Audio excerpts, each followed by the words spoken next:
এই মুহূর্তে উত্তরবঙ্গ এবং সিকিমে ভয়াবহ বন্যা পরিস্থিতি তৈরি হয়েছে। তিস্তার জল বিপদসীমার উপর দিয়ে বয়ে চলেছে। শুক্রবার রাতেও প্রবল বৃষ্টিপাত হয়েছে উত্তরবঙ্গের বেশ কয়েকটি জেলাতে, যার ফলে আরও ফুলে ফেপে উঠেছে তিস্তার জল। উত্তরবঙ্গ প্রশাসন সূত্রে খবর, যেভাবে তিস্তার জলস্তর বৃদ্ধি পাচ্ছে তাতে উদ্বেগ বাড়ছে সকলেরই। বর্তমানে তিস্তার জল বইছে একেবারে বিপদসীমার কাছ থেকে। কালিম্পং জেলার তিস্তা বাজার সহ তিস্তার নিচু এলাকার বাসিন্দাদের প্রশাসনের তরফে সরিয়ে নেওয়া হয়েছে নিরাপদ স্থানে।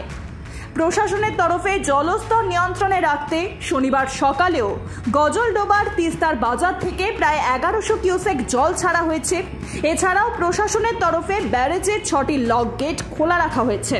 অন্যদিকে ভয়াবহ প্রাকৃতিক বিপর্যয়ের কারণে উত্তর সিকিমে মৃত্যু হয়েছে অন্তত 6 জনের। ধসের কারণে আহত হয়েছেন আরও 2 জন। গত বুধবার সন্ধ্যা থেকে উত্তর সিকিমের বিভিন্ন জায়গায় প্রবল বৃষ্টিপাতের পাশাপাশি একের পর এক ধস নেমেছে। প্রশাসন সূত্রে খবর, সিকিমের মোঙ্গন জেলায় টানা বৃষ্টিপাতের জেরে এক বড় অংশ জুড়ে ধস নেমেছে। আবহাওয়া দপ্তরের তরফে উত্তর সিকিমে লাল সতর্ক বার্তা জারি করার পাশাপাশি রাজ্যের অন্যান্য জেলার জন্য জারি করা হয়েছে কমলা সতর্ক বার্তা। প্রসঙ্গত 2023 সালেও উত্তর সিকিমে হিমবাহ লেকে হরপা বানের কারণে ভয়াবহ পরিস্থিতি তৈরি হয়েছিল। মৃত্যু হয়েছিল শতাধিক মানুষেরও। সিকিমের মুখ্যমন্ত্রী প্রেম সিং তামাং তিনি জানিয়েছেন, ক্ষতিগ্রস্তদের সমস্ত রকম সহায়তা দেওয়ার চেষ্টা করা হচ্ছে। তিস্তার জলস্ফীতির কারণে বহু মানুষ ইতিমধ্যেই ঘর ছাড়া হয়েছেন। জেলা শাসক বালা সুব্রমণিয়াম তিনি জানিয়েছেন, 10 নম্বর জাতীয় সড়কের একাধিক জায়গাকে বিপজ্জনক বলে চিহ্নিত করা হয়েছে। ডুবে গিয়েছে পেশক হয়ে দার্জিলিংগামী রাস্তাটিও। জানা গিয়েছে এই অঞ্চলের পরিস্থিতি এমনই ভয়াবহ যে ধসে রাস্তাঘাটের অনেকটা অংশই বন্ধ হয়েছে। পাশাপাশি বেশ কয়েকটি বাড়িও ডুবে গিয়েছে, ভেসে গিয়েছে বিদ্যুতের খুঁটিও। এছাড়াও এই ভয়াবহ বন্যা পরিস্থিতির জেরে মোঙ্গনের পাকসেপ এলাকা থেকে উদ্ধার করা হয়েছে একজনের মৃতদেহ।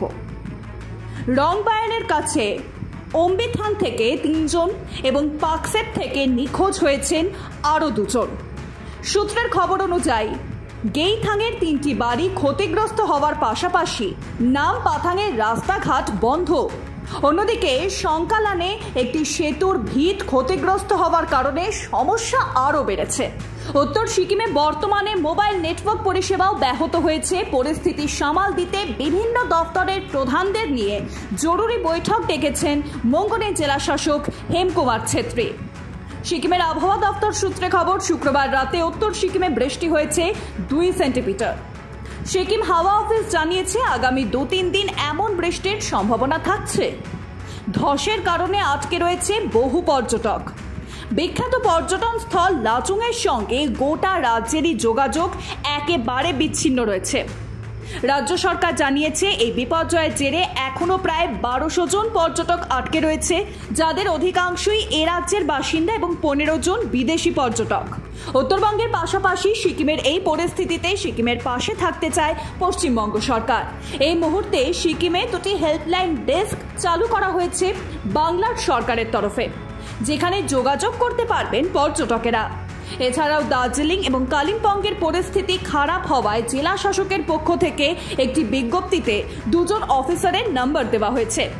এই নম্বর দুটি হল রবি বিশ্বকর্ম 8768095881 এবং পুষ্পজিৎ বর্মন 9051499096।